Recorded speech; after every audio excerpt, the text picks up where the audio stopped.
प्यारे मसीह विश्वासियों, जय यीशु की प्रस्तुत है 21 मई 2021 की बाइबल पाठ।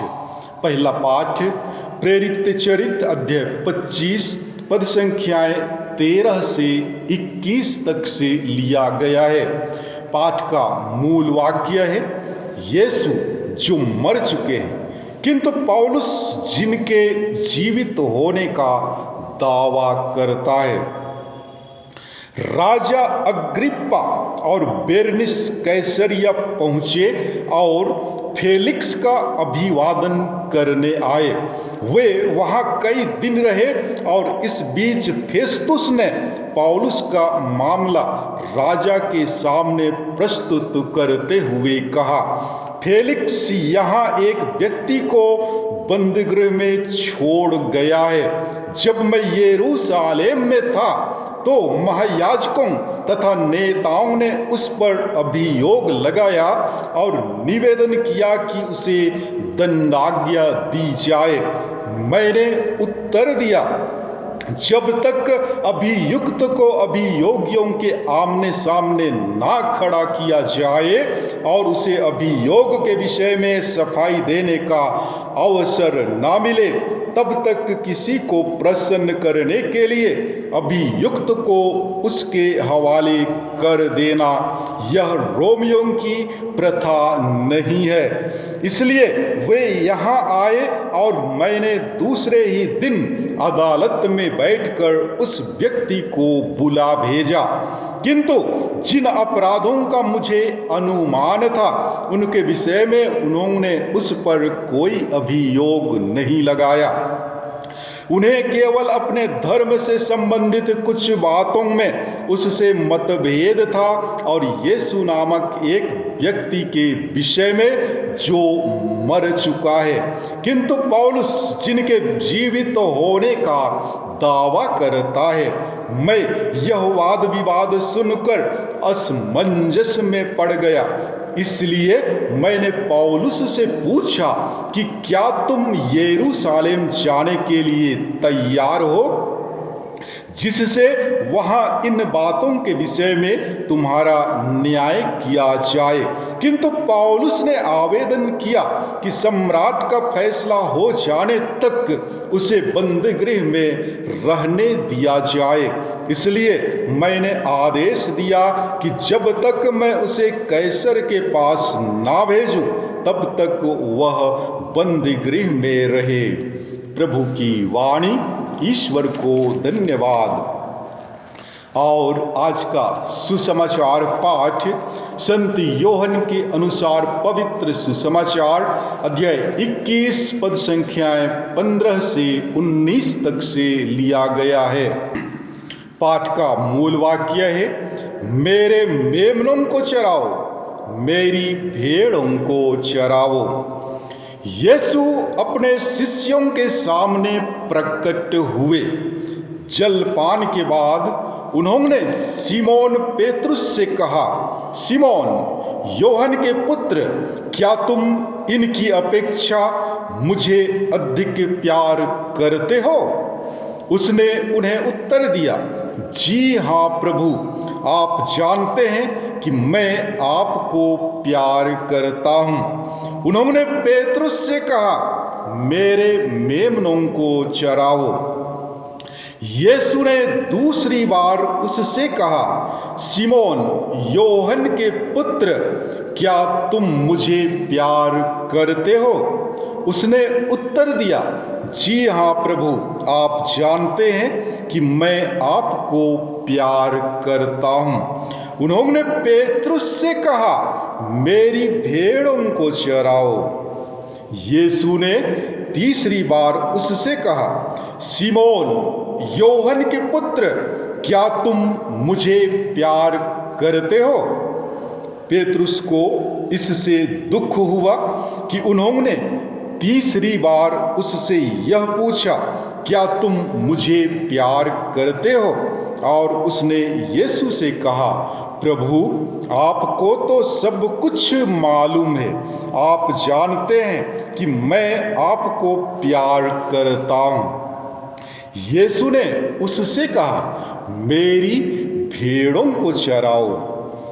मैं तुमसे कहे देता हूँ, जवानी में तुम स्वयं अपनी कमर कसकर जहाँ चाहते थे वहाँ घूमते फिरते थे, लेकिन बुढ़ापे में तुम अपने हाथ फैला दोगे और दूसरा व्यक्ति तुम्हारी कमर कसकर तुम्हें वहाँ ले जाएगा जहाँ तुम जाना नहीं चाहते। इन शब्दों से यीशु ने संकेत किया कि किस प्रकार की मृत्यु से पेतरुस द्वारा ईश्वर की महिमा का विस्तार होने वाला है। यीशु ने अंत में पेतरुस से कहा, मेरा अनुसरण करो। प्रभु का सुसमाचार। हे ख्रिस्त, तेरी स्तुति हो। प्यारे मसीह भाइयों एवं बहनों, आज के पहले पाठ से हमें ज्ञात होता है कि पौलुस ख्रिस्त के कारण बंदी है और वह खुश है। ख्रिस्त के कारण उसे कठिनाइयों से भरा जीवन बिताना पड़ रहा है। जब हम दुख में रहते हैं, प्रभु हमारे अत्यधिक निकट होते हैं, हम इसका एहसास नहीं करते। पौलुस को भी एहसास कराया गया, धीर बने रहो, मैं तुम्हारे साथ हूँ। उसको स्पष्ट शब्दों में कहा गया कि आगे ख्रिस्त के नाम के कारण उससे भी बड़ा कष्ट उठाना है। ख्रिस्त के पुनरुत्थान के कारण यहूदियों और सदूकियों के ने उसे सजा देने का आग्रह रोमी अफसरों से किया।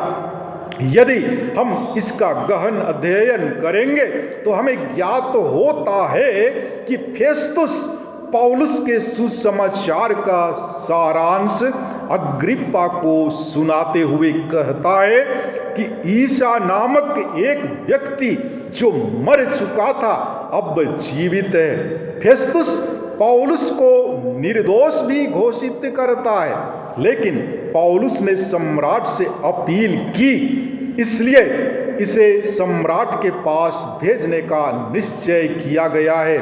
अब सम्राट के पास भेजने के लिए कुछ निश्चित अभियोग का उल्लेख करना आवश्यक है, किंतु लिखने के लिए कोई निश्चित सामग्री नहीं है। इसलिए जांच के बाद कुछ लिखने का आधार मिले, इस ध्येय से गण्यमान्य लोगों के सामने और विशेषकर राजा अग्रिप्पा के समक्ष इसे उपस्थित किया जा रहा है।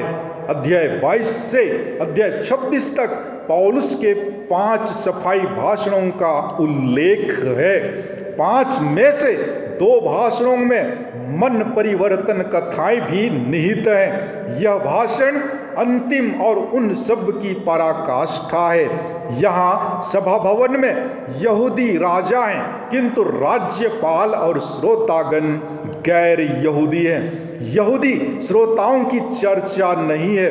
उक्त सफाई भाषण में सुसमाचार में वर्णित राजाओं और शासकों के सामने साक्ष्य देने संबंधी ईसा की भविष्यवाणी को चरितार्थ होते दर्शाया गया है। इसमें यहूदी धर्म और मसीही धर्म के बीच जो सिलसिलापन है और पौलुस के मिशन का जो मूल आधार है, उन दोनों केंद्र बिंदुओं पर प्रकाश डाला गया है। भाषण के प्रारंभिक चरण में पौलुस अपनी युवावस्था में यहूदी विश्वास की रक्षा हेतु नए पंथ का घोर अत्याचारी के रूप में अपने को चित्रित करता है। मुख्य भाग में मन परिवर्तन की घटना को पहले के 2 विवरणों से अधिक नाटकीय रूप दिया गया है। अंतिम भाग में अपने दर्शन की दिव्य ज्योति और ईश्वरीय वाणी के प्रति निष्ठा रखते हुए अपने मिशन कार्यों को निभाने का बखान करता है और इस्राएली पूर्वजों को की गई ईश्वरीय प्रतिज्ञा की सार्थकता की घोषणा करता है। जब सभा समाप्त होती है, सबकी यही धारणा बनती है कि पौलुस ने प्राणदंड या कैद के योग्य कोई अपराध नहीं किया है। ईसा की तरह पौलुस को सफाई से लूकस यह सिद्ध करता है कि नए पंथ में अर्थात मसीह धर्म में कोई ऐसा तत्व नहीं है जो यहूदी धर्म या रोमी साम्राज्य के प्रतिकूल है। और आज के सुसमाचार द्वारा प्रभु यीशु अपने शिष्यों को ख्रिस्तानुकरण के उत्तरदायित्व को निभाने का आह्वान करते हैं। यीशु पेतरुस से पूछते हैं, सिमोन योहन के पुत्र, क्या तुम मुझे प्यार करते हो? 3 बार यीशु ने यही सवाल पूछा। पेतरुस असमंजस में पड़ गया क्योंकि प्रभु यीशु उन्हें वही सवाल 3 बार पूछते हैं। यद्यपि पेतरुस अपने उत्तरदायित्व को पूर्ण रूप से निभाने के संबंध में एक सकारात्मक उत्तर देते हैं, परंतु वे ख्रिस्तानुकरण की जो कीमत उन्हें भविष्य में चुकाने पड़ेगी उससे पूर्णतः अनभिज्ञ थे। सुसमाचार के अंतिम भाग में प्रभु इसके बारे में पूर्व संदेश देते हैं कि किस प्रकार की मृत्यु द्वारा पेतरुस अपने प्रेरिताई कार्य की कीमत चुकाएगा। आज के सुसमाचार द्वारा माता कलीसिया पूछती है कि अगर हम प्रभु को सच्चे अर्थों में संसार की अन्य वस्तुओं से अधिक प्यार करते हैं तो कलीसिया रूपी रेवड़ की देखभाल करें। कलीसिया रूपी रेवड़ की देखभाल हम एक समर्पित एवं सच्चे ख्रिस्तानुकरण द्वारा ही कर सकते हैं। प्यारे भाइयों बहनों, आज हमारे लिए सवाल है कि हम पिता ईश्वर के विरुद्ध कितनी बार जाते हैं। ईश्वर बार बार हमें आश्वासन देते हैं, वह हमारी देखभाल करते हैं, हमारे साथ चलते हैं, एम्माउस के चेलों के पीछे भागते हैं। उनके पीछा करने का कारण समझाए जाने के बाद उनका साहस बढ़ जाता है, वे बदल जाते हैं, तुरंत यरूशलेम लौट पड़ते हैं। वे साथी चेलों को बताने लगते हैं कि कैसे वे रोटी तोड़ते समय यीशु को पहचानते हैं। तब तक यीशु जा चुके होते हैं, पर उनका आत्मबल बढ़ जाता है, वे निडर हो गए। उसी भांति पेतरुस को आगाह किया जाता है कि मेरी भेड़ों को चराओ। यीशु विश्वास करते हैं आप पर और हम पर। हमें भी अपनी भेड़ों की देखभाल सब तरीकों से करना है। हम उनका अनुसरण कर यह काम कर सकते हैं। जी हाँ प्यारे भाइयों एवं बहनों, प्रभु यीशु ख्रिस्त के अनुयायी बनने का अर्थ है उनको अपने सारे हृदय और सारी आत्मा से प्यार करना और उनके बतलाए हुए मार्ग पर चलना। इसके लिए आज हमें अत्यधिक कष्ट उठाना होगा, कठिन परिस्थितियों का सामना करना पड़ेगा। जैसे कि आज के पहले पाठ में हमने सुना कि पौलुस पुनर्जीवित यीशु मसीह पर विश्वास करने के कारण कितना कष्ट सहते हैं। सारी जनता उसका तिरस्कार करती है और उस देश के शासक उसे बंदी गृह में डालते हैं। इतना अत्याचार एवं दुख सहने के पश्चात भी पौलुस हिम्मत नहीं हारता है। वह यीशु मसीह पर आस्था एवं भरोसा रखते हुए पवित्र सुसमाचार का प्रचार करता है। फिलिपियों के नाम पत्र अध्याय 1 पद संख्या 21 में पौलुस घोषित करते हुए कहते हैं, मेरे लिए तो जीवन है मसीह और मृत्यु है उनकी पूर्ण प्राप्ति।